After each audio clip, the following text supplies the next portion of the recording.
So I'm in Las Vegas at a convention and I run into an Arcade1up booth. Wait a second, it isn't CES yet.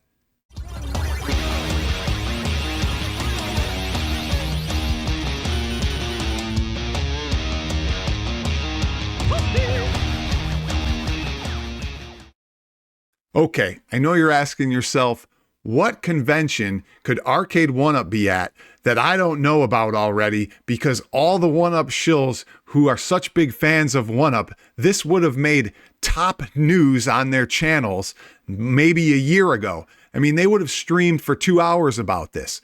But I'm just going to give it to you short. Let's go back first and talk about CES and 2025 CES.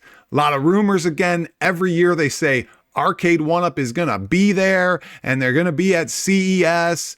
And again, the shill boys are just conjuring up this story that they're at, CES again in 2025. Will they be there in some room again, in some bathroom or closet where they were at for Marvel vs. Capcom 2 and they were showing off that? Yeah, they might be in some hotel room somewhere, but they are not a registered vendor at CES again. All you have to do is look at the list if you want to see the registered vendors, and you'll know that they are not participating in CES legitimately.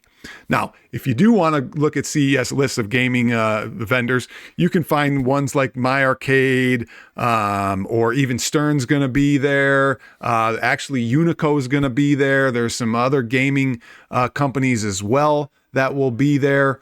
And again, I will be there at CES and I will get you the news first. So make sure you subscribe, get those notifications, and you will get my booth tours and any other information that I have to share about some of those products for those companies.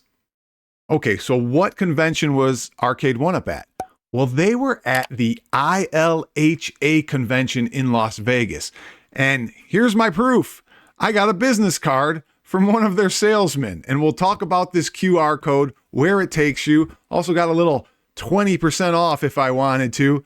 And we'll talk about what they were doing there at the ILHA, what the ILHA is. And you can tell me if you think this direction they're going in, this marketing plan, this new venture that they're looking to get more business from makes any sense. If you look at Arcade1up's history of marketing and trying to get sales, they've done some really crazy things. You've seen them at carnivals where John D's been sitting on crates like a carny trying to sell machines at carnivals. You've seen them do this business thing where they get a deal where you buy all these machines and you put them in your company's break room and try and promote sales that way. Well, at the ILHA, which was the Inspire luxury hospitality conference, they were there trying to sell Arcade1ups to hotel chains. Now, you may say, oh, that doesn't sound too odd. And you might remember a while back, we did a video where Kev and I were talking about a guy who filmed his Airbnb and it had a bunch of 1UPs in it, So it's not that new of a concept to put these machines in Airbnbs or even hotel lobbies, which was one of the things they were trying to sell.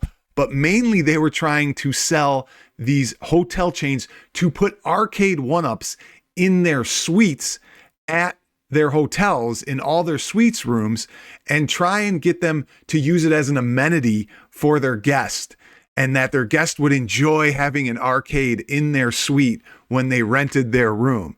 Now, in theory, the concept might off the bat seem pretty good. Oh yeah, you could get a lot of sales if a hotel chain with 5,000 rooms has 400 suites and you get a arcade in every suite. That's a lot of sales. And then they got chains across America.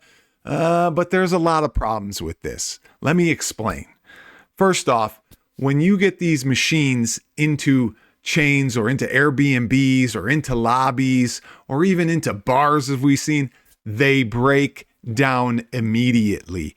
Could you imagine a 1UP Pac-Man or 1UP Street Fighter or Mortal Kombat in a suite at a hotel and you get a group of guys at a bachelor party or something? that thing will be trashed in the first week. It'll be like those TMNTs that you see without ball tops sitting, at Walmart, and you can't even play them because they're missing pieces. The monitor's all broke and scratched, and the thing's just not even turning on. The screen's all messed up. So think about the idea of hotel buys, these machines, puts them in all their rooms, and 80% of them are broken within the first week. Are you getting warranty help? Who's coming to fix them?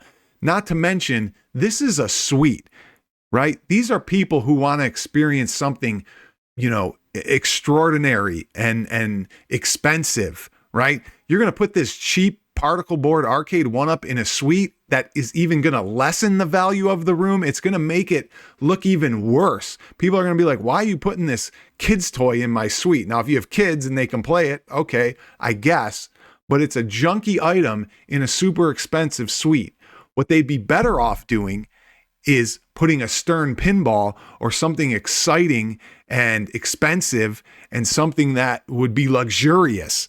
A $250 Arcade1up Pac-Man is not a luxurious item. So the idea of putting these in suites for people to play, I get it. It sounds good up front, but the reality is, and the logistics of it is, it's just not a good idea for the hotels. They're going to have these things be broken all over. They'll be sitting in the warehouse all broken and trashed and thrown away, and it'll be a complete waste of money for these hotel chains. Putting them in a lobby would be even worse, right? They'd get people coming in there and just trashing them and breaking them, and it would be even worse. So the whole point of ILHA is for hotels to be there and look at vendors selling these fancy amenities and fancy new ideas of things to put in their rooms and their suites and their lobbies and wherever else. It was never for a gaming company to come in there and sell Arcade1ups into rooms. Will somebody bite on this? Sure. Somebody will probably bite on this, and then they'll soon realize that it was a waste of money and a bad idea from a maintenance and just completely logistics standpoint. Now, when I got this card and I went to the QR code, it takes you to this wholesaler site where it says welcome ILHA attendees, and then you go in there and I guess you hit the shop tab and you use the ILHA 20 at checkout to unlock your 20% discount. So when this says 20% off, I guess that's what they meant, is go there and put in ILHA 20. I don't know. I'll put the link in the description. Maybe any of you could go there and buy these. I don't know. But let me know your thoughts. Let me know if you think this is a good idea. Let me know if you think it'll work. But once again, this is just another thing that shows the idea of them focusing on gamers and the gaming community is dead. It's gone. It's over. This is their focus now. Has nothing to do with new games, new ideas, and putting something that people in the gaming community will like. Hey, thanks for watching.